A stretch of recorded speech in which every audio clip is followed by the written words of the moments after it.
তুতে ধারাবাহিকে আজকের পর্বে দেখতে পাবো তুতে তাপসকে ঘটি মেরে পালিয়ে যায়।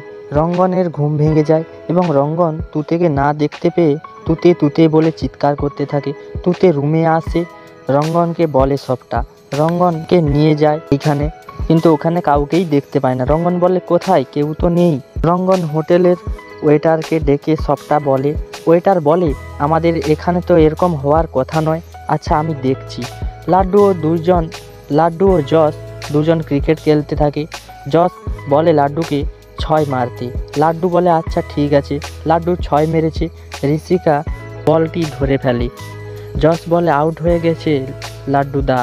ঋষিকা জসকে একটা চকলেট দিয়ে বলে যা এবার তুই এখান থেকে।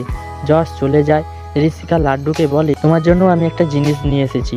লাড্ডু বলে কি জিনিস? ঋষিকা লাড্ডুকে একটা গোলাপ দেয়। লাড্ডু নিয়ে নেয়। ঋষিকার বান্ধবীরা ঋষিকাকে বলে কি হচ্ছে লাড্ডুর সঙ্গে? ঋষিকা বলে আজ কিছুই হয়নি, কাল হবে। সৌমিলি বাড়ির সবার জন্য পায়েস আনে, সবাই খায় কিন্তু মিষ্টি নেই। ঋষিকা বলে আমাকে দাও, আমার মিষ্টি কম, খুবই ভালো লাগে। লাড্ডু আসে, ঋষিকা লাড্ডুকে পায়েস খাইয়ে দেয়। সবাই দেখে অবাক হয়ে যায়। তো বন্ধুরা, ঋষিকা লাড্ডুকে কি বিয়ের কথা বলবে? আপনাদের মতামত অবশ্যই কমেন্টে জানিও। আর নতুন নতুন আপডেট পেতে আমাদের চ্যানেলটিকে সাবস্ক্রাইব করে পাশে থাকুন।